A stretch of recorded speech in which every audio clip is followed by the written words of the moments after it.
Tiger সেভার ক্যাম্পে দেখো কিছু শ্বাসমূল ছিল, এগুলো মানে শ্বাসমূলগুলো বেরিয়ে এসছে।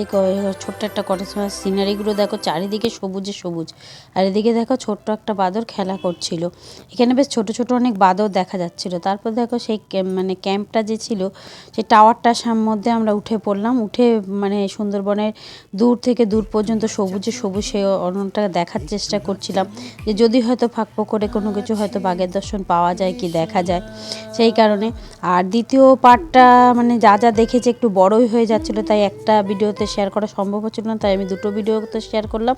দেখো টাওয়ারের উপরে উঠে আমরা পুরো সুন্দরবনটাকে দেখার চেষ্টা করছি। আর এখানে যখন তারপরে চলে আসলাম দেখো আমরা কুমিরের দিকে, কুমির যেদিকে ছিল এখানে কুমিরটা কিন্তু ডাঙাতে শুয়েই রোদ পোয়াচ্ছিল। এরকম ছোট ছোট দুই একটা কুমির দেখেছিলাম আমরা, জলে দেখিনি, তবে ডাঙাতেই শুয়ে। শীতকালে আমরা জানি যে কুমির ডাঙায় রোদ পোয়ায়। আর সুন্দরবনে মানে বিশেষত্ব হচ্ছে গাছ, সুন্দরী গাছ, গরান গাছ, গোলপাতা গাছ, বিভিন্ন গাছ। তাই গাইড দাদাও আমাদের আর কি দেখাচ্ছিল যে কোনটা কী গাছ বা কোনটা কী ধরনের গাছ সেটাই। তারপরে যখন টাওয়ারটা দিয়ে নামছি দেখি টাওয়ারের গায়ে একটা অনেক বড় মৌচাক হয়ে রয়েছে, সেই মৌচাকটা একটুখানি ক্যামেরা করে নিলাম। আর টাওয়ারটা দিয়ে দেখো পুরো সুন্দরবনের এলাকাটা বহু দূর পর্যন্ত কিন্তু দেখা যাচ্ছিল সবুজে সবুজ। এই সবুজ প্রেমিক, প্রকৃতি প্রেমিক মানুষ কিন্তু এখানে গিয়ে ভীষণ এনজয় করবে। আর আমরা তো ঘরবন্দি মানুষ, আমরা এই সবুজের মাঝে গিয়ে কিন্তু নিজেদের খুব খুব ভালো মনে হয়েছিল, মুগ্ধ হয়ে গেছিলাম এই সবুজ দৃশ্য দেখে, ভীষণই ভালো লাগছিল। আর দেখতে থাকো তোমরা আমরা আর কি যা যা দেখলাম সেগুলো। তারপর দেখো আমরা চলে গেলাম লঞ্চে, লঞ্চ থেকে তারপর আমাদের নামালো গিয়ে দেখো দোবাকি ক্যাম্পে। এখানে তো জানো যে মানুষ বন্দি, আর এখানে হচ্ছে পশুরা মুক্ত। কিন্তু আমরা এই দাদাই আর কি আমাদের গাইড করছিল, আর কি গাছ ছিল এখানে সেটাই আমরা দেখছিলাম, অন্যরকম গাছ আর কি। আমি আমার বোন সবাই দেখছিলাম যে কি গাছ এখানে। তারপর আস্তে আস্তে আমরা দেখো এই ব্রিজের উপরে সবাই উঠলাম, উঠে আর কি নানান রকম এখানে কিন্তু অনেক রকম পশু টশু দেখা যায়। যদিও গন্ডার এখন সুন্দরবনে বিলুপ্ত হয়ে গেছে, গন্ডার দেখা যায় না, তবে এখানে উঠে আমরা কিছু হরিণ দেখেছিলাম, সেটা দেখার জন্য উঠছি। সবাই বলছে ব্রিজটা অনেক বড়, মানে অনেকটা দূর জঙ্গল দেখা যায়, অনেক জীবজন্তুও দেখা যায়। তা সেই আশাতেই আমরা এক এক করে উঠে গেলাম ব্রিজের মধ্যে। দেখো ব্রিজের মধ্যে কিছু ফটোশ্যুটও করলাম আমরা, বিভিন্ন গল্প করতে। তবে ওরা বলেছিল সাইলেন্ট থাকতে, কথা কম বলতে, যেহেতু এখানে অনেক পশুপতি থাকে, মানে মানুষ কথা বললে হয়তো ওদের ডিস্টার্ব হবে বা কোনো ইয়ে হবে, তাই আমরা কথা কমই বলছিলাম। তাও একটু মানুষ তো এক জায়গায় থাকলে কথা বলবে সেইভাবে। দেখো চারিদিক থেকে কিন্তু সবুজে সবুজে। এখানে দেখে নিলাম একটা বড় হরিণ। দেখো হরিণটাও কিছু খাচ্ছিল ঘুরে ঘুরে, আরও মানুষের সাড়া পেয়ে বেশ এখানে তার আশেপাশে চলাচল করছিল। এদিকেও হরিণ, এখানে বেশ কিছু 5-7টা হরিণ আমরা দেখেছি।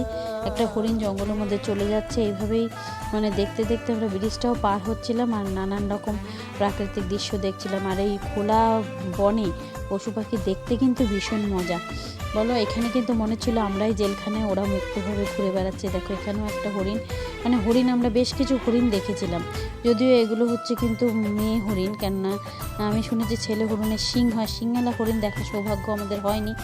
আর মানে দেখেছিলাম যাওয়ার পথে, মানে ডাঙার দিকে একটা হরিণ দেখেছিলাম, সেটা ছিল ছেলে হরিণ, সেটাও তোমাদের সাথে শেয়ার করেছি আমি। দেখো দেখতে থাকো আমার ভিডিওটা, এখানে হরিণই দেখা পেয়েছিলাম আর অন্য কিছু না। আর তারপরে যে একটা এই দোবাকি ক্যাম্পে যে একটা টাওয়ার ছিল ছোটো মতো, সেখানে গিয়ে দেখেছিলাম পাখি। এখানে দেখো অনেক বেলে হাঁস আর এক ঝাঁকে ঝাঁকে পাখি। এখানে নাকি বাইরের থেকেও অনেক পাখি টাকি আসে, তবে দূর থেকে বোঝা যাচ্ছিল না যে কী পাখি, কিন্তু আমরা বেশ পাখি কয়েকটা ঝাঁক দেখতে পেয়েছিলাম, সেটাকে ক্যামেরায় আনার চেষ্টা করেছি যতদূর সম্ভব। অনেকটা দূরে যেহেতু এই যে দেখো ঝাঁকে ঝাঁকে পাখিরা উড়ে যাচ্ছিলো, কী পাখি আমি বলতে পারবো না, তবে অনেক রকম পাখি এখানে ছিল জলের ধারে আর কি। আর সুন্দরবনের সবুজের সৌন্দর্য তো অতুলনীয়, মানে তুমি তুলনা করে এটা শেষ করতে পারবে না সৌন্দর্যের।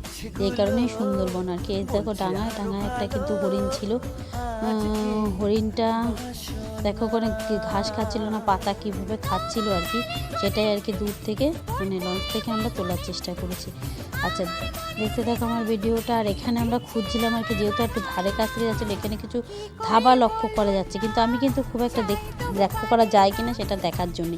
আর লঞ্চে দেখো সবাই অধীর আগ্রহে বসা, কিন্তু সবার নজর কিন্তু বনের দিকে, যে যদি একটু বাঘ মামার দর্শন পাওয়া যায়। যদিও সবার নজর ছিল বনের দিকে। লঞ্চে বসে খাওয়া দাওয়ার পরে তারপর আমরা কিন্তু একটুও বোর হইনি, কেন বলো তো বন্ধুরা, আমরা বিভিন্ন রকম গল্প, আনন্দ আর তোমাদের তো বলেছি প্রথম ভিডিওতে যে আমার মা কিন্তু অনেক ফল টল নিয়ে গেছিলো, সেই সব খেতে খেতে আমরা কিন্তু বেশ ভালোই দিনটা কাটিয়েছি। চারিদিকে সবাই নজর দিয়ে বসেছিল যে যদি একটু বাঘ দেখা যায়, যদি একটু কিছু, তবে কিছু বুনো শুয়োর এখানে দেখা গিয়েছিল, বুনো শুকর আর কি। সেখানে মানে ক্যামেরাটা খুব জঙ্গলের ভেতরে ছিল বলে তা যেই কারণে আর কি দেখা যায়নি। আর এখন ভাটার টাইমে জলটা দেখো অনেক, আর যখন জোয়ার হয় তখন কিন্তু বনের অনেক দূর পর্যন্ত জল চলে যায়। আর এগুলো দেখতে দেখতেই আমরাও এগোচ্ছিলাম। আর লঞ্চটাও খুব আস্তে চলছিল। দেখো আমরা যেতে যেতে এরপরে নদীর মধ্যে যেতে যেতে কিন্তু আমাদের সন্ধে হয়ে গিয়েছিলো। সন্ধ্যের সময় ভিউজটা দেখো বন্ধুরা, দারুণ লাগছিলো। আস্তে আস্তে আমরা ফিরছিলাম আমাদের রিসর্টের দিকে। তারপর দেখো রিসর্টে এসে সবাই চেঞ্জ করে, আমার ছোটো বোনের ছেলের কীর্তি দেখো গাছে উঠছে। আমরা এই সব নিয়ে কিন্তু ভীষণ আনন্দ করছি। রিসর্টে এসে আবার আমাদের সঙ্গে সঙ্গে দিয়েছিল কফি আর পকোড়াও দিয়েছিল। তারপর আমরা ওর ছেলেকে নিয়েই খুব আনন্দ মজা করেছি, এবং আবার সে বক্স চালিয়ে সবাই মিলে নাচানাচি, একটা আলাদা আনন্দ, একটা মানে আমরা ভীষণভাবে মানে এখানে এসেও খুব আনন্দ করেছি যে সবাই নাচানাচি আনন্দের মধ্যে, গান নাচ, সবার মধ্যে অচেনা মানুষের সাথে পরিচয়, এইসব এখন নাচ গান করছিলাম সঙ্গে। তারপর কিন্তু ওদের ডিনার তৈরি হয়ে গেছিলো মোটামুটি 9টার মধ্যে। ওরা কিন্তু ডিনার আমাদের দিয়ে সার্ভ করে দিয়েছিল। আর ওকে বারবার ধরে আনছি বলে কেমন করে দেখছিল দেখো আমাকে। এখানে শেষ করছি, বাবাই।